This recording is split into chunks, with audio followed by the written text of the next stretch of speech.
And when we think about fractions, it really hits our heads. For us to start our game and see this fraction issue, I'm going to tell you a story.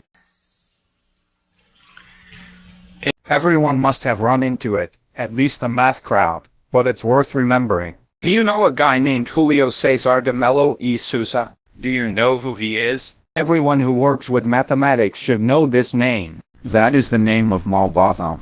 Born in Queluz, living in Rio de Janeiro and Sao Paulo, he wrote one of the most beautiful books on mathematics. It is translated into several languages. He has many books written, but the masterpiece, without a shadow of a doubt, is The Man Who Counted. O Homem que Calculava is a novel in which the protagonist is a calculator, an exceptional calculator who has diverse math and calculus skills. I've known some people with exceptional calculus skills, call me a calculator, who were able to count. For example, I knew one who counted PVC pipes quickly. But Malbottom was not alone. I knew math spectacularly well. And, if I'm not mistaken, Chapter 3, which is what I'm going to tell you and which you should know about, is the problem of the 35 camels. If I'm not mistaken, it's Chapter 3. Barami Samir is sitting. Barami Samir is the protagonist. The storyteller is the one who will now find, in my story, Barami Samir, who in the book is treated as Baghdali. If I'm not mistaken, Baghdali's name, his name is mentioned, I think, twice in the book alone. He is the narrator of the story. Baghdali is a resident of Baghdad. The Man Who Calculated has a whole reference to a lot of Arab things,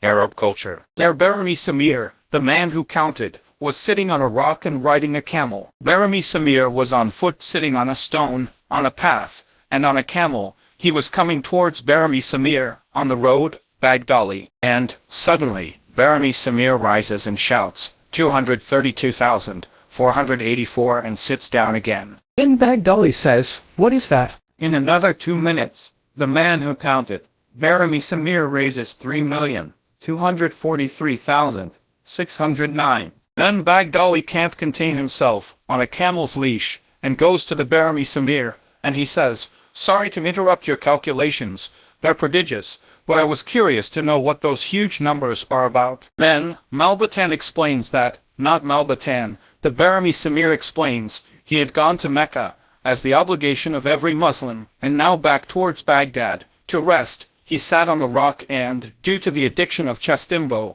to pass the time, he counted the leaves on the trees. From that moment on, the two began to live together and walk together. Barami Samir and Baghdali, the two going to Baghdad, go together on a single camel. In the middle of the way, behold, they meet 3 brothers in a heated discussion. No, you can't. That's impossible. It's wrong. No, that doesn't satisfy our Father's will. I don't know what else. And the argument ensues. Seeing that discussion, Barami Samir and Baghdali dismounted, got off the camel and approached them and asked, could it be? Barami Samir asked, could I help them with something? I see you arguing. Maybe I can intervene in some way to reduce the strife. Then one of them says, maybe he can, and I'll explain what's going on. One of the 3 brothers, the oldest of them. The problem is that we are 3 brothers, and our father has just passed away, and he left us 35 camels. But it was our father's will that the camels should be divided as follows. Half of the camels belong to me, who am the eldest brother. A third of the camels belong to my middle brother, and only 1/9 belongs to my youngest brother. Turns out 35 divided by 2 is 17/2, and it's not my intention to take half a camel home. Not even 35 divided by 3, not so much by 9. We are here discussing how we can make the division to satisfy our father's will. Barami Samir, like a good mathematician, looked at his colleague and said, listen, turned to the Baghdali, could you lend your camel to join the 35 camels of your colleagues to be able to do the division? The Baghdali was a bit, how to join my camel with theirs? I don't know what I'm doing. Lend me that you'll see what will happen and you won't be at a loss. With such firmness, Barami Samir addressed the Beg from there that he borrowed the camel. And instead of 35, there were now 36 camels that had to be divided. Barami Samir, the man who calculated, then turned to his eldest brother and said to you, it fit half of 35. You would take home 17.5 camels. It now fits half of 36. You will receive 18 camels, which is obviously more than 17.5 camels. It came out on top. I have nothing to complain about. turned to the middle brother and said, "You fit a third of 35. It now fits a third of 36. You will receive 12 camels." It also came out on top, obviously. I have nothing to complain about. He turned to the youngest and said, "You fit a ninth of 35. It now fits a ninth of 36. You will receive 4 camels, which is evidently more than 1/9 of 35.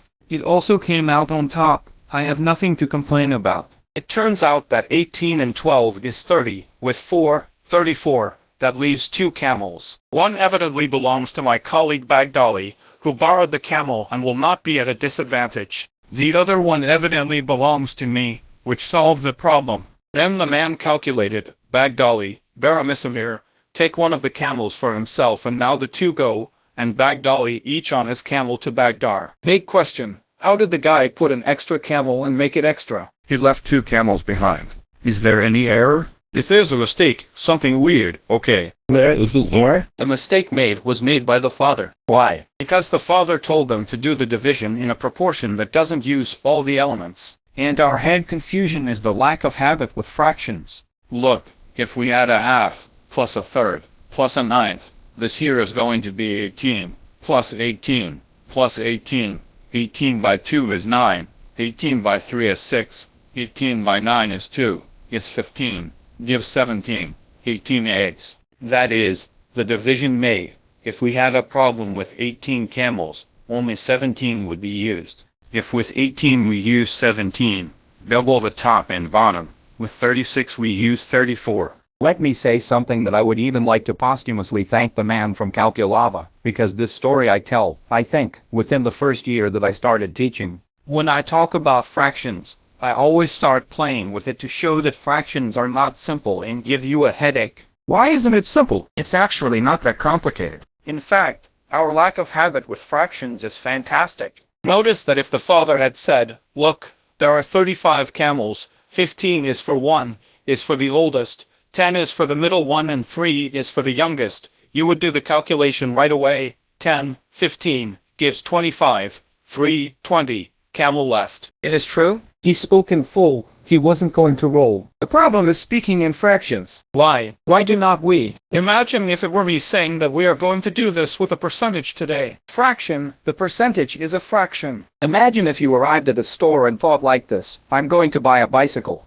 Then you get in the car and ask, how much does the bike cost? My bike here, this bike you're looking to buy, costs 230 reais. But if you pay cash, I'll give you a discount of 2.17 avos. Then you go to the shop next door and say, "This bike costs 280, but if you buy it here I'll give you a 3.25 discount."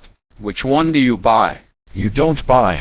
Why? If he puts how much the amount comes out of the amount, the final value, you will work with the integer. You think now. He thought of fractions and came up with a midfielder. Our head doesn't think normally with fractions. No way. People who have a normal head do not think easily in fractions. Arami Samir, who has an abnormal head, thought.